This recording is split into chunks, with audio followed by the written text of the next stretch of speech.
Bonjour, bienvenue dans cette vidéo de la Fédération française des sociétés d'homéopathie. Aujourd'hui, on parle du millepertuis. En latin, Hypericum perforatum. Le millepertuis, tout le monde en a entendu parler, surtout en phytothérapie, contre la dépression par exemple, puisque c'est considéré comme un médicament, au même titre que les antidépresseurs chimiques, qui jouent sur la sérotonine principalement et sur l'adrénaline, mais qui a une action évidemment plus respectueuse de l'individu, pas d'accoutumance, pas d'effet négatif. On va en parler.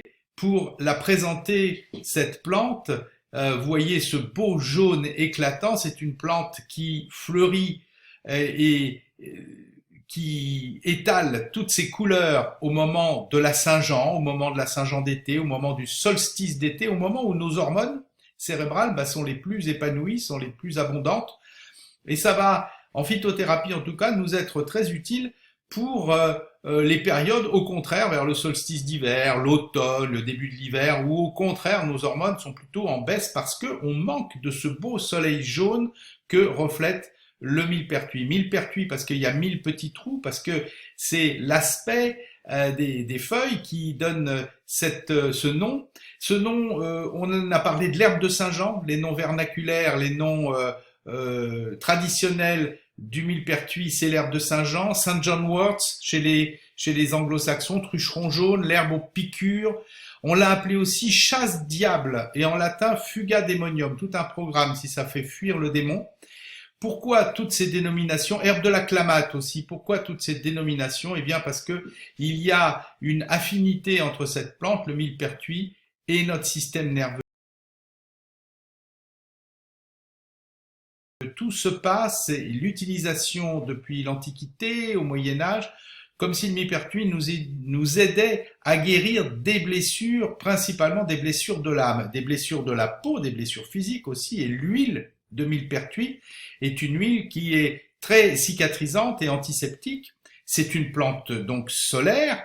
Elle va nous permettre de chasser les démons de la tristesse, les démons de la culpabilité, tout ce qui nous environne sur le plan psychique habituellement. Le millepertuis a prouvé toujours en phytothérapie son efficacité versus placebo, mais aussi versus de grands antidépresseurs connus et reconnus, qui jouent sur la sérotonine et sur l'adrénaline. Donc c'est vraiment une plante qui fait ses preuves sur le plan de l'utilisation phytothérapique, avec quelques petites précautions sur le plan de ses interactions médicamenteuses. On a parlé de ne pas l'associer avec les antirétroviraux, de ne pas l'associer avec la pilule, même s'il n'y a jamais eu de bébé millepertuis, mais enfin par principe, on doit éviter. Pourquoi? Parce que ce millepertuis, eh bien, il a une triple action. Au niveau du foie, au niveau des muscles et au niveau du cerveau. Au niveau du foie, principalement, c'est un inducteur enzymatique. Pour parler clair, c'est un espèce de super effet détox du foie. Donc ça, c'est formidable, parce que quand on est déprimé, quand on est fatigué, en général, on a le foie qui est pas terrible, et donc le fait d'avoir cet effet détox, ça va déjà être une première amélioration, mais ça a l'inconvénient, quand on prend des médicaments, par exemple une pilule, eh bien de chasser, de trop bien nettoyer le foie. Voilà d'où viennent ces histoires de contre-indications. La deuxième action, c'est au niveau des muscles, et lorsqu'on prend du millepertuis en phytothérapie, eh bien on est beaucoup plus tonique, et c'est sûr que pour le moral, quand on sent que la fatigue physique s'évanouit, c'est quand même mieux. Et la troisième action, bien sûr la principale, c'est au niveau du cerveau. Donc cette action phytothérapique, nous on la rencontre aussi en homéopathie. Vous savez qu'en homéopathie, c'est pas la même chose. On utilise les propriétés des plantes ou des substances animales ou des substances minérales une fois le médicament dilué, dynamisé. C'est donc une action un peu différente. Et l'utilisation qu'on a du millepertuis, de Hypericum perforatum en homéopathie, c'est une action aussi principalement sur le système nerveux, mais un système nerveux beaucoup plus physique.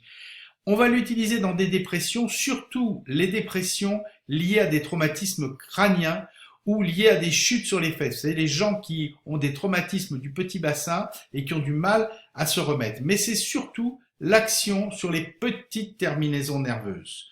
Donc, tout ce qui est blessure par petit objet pointu, mais blessure aussi, vous savez, dans ce qu'on appelle au niveau des pieds, toutes ces hyperkératoses, les yeux de perdrix, les verrues, les callosités qui font des espèces de douleurs en coup d'aiguille.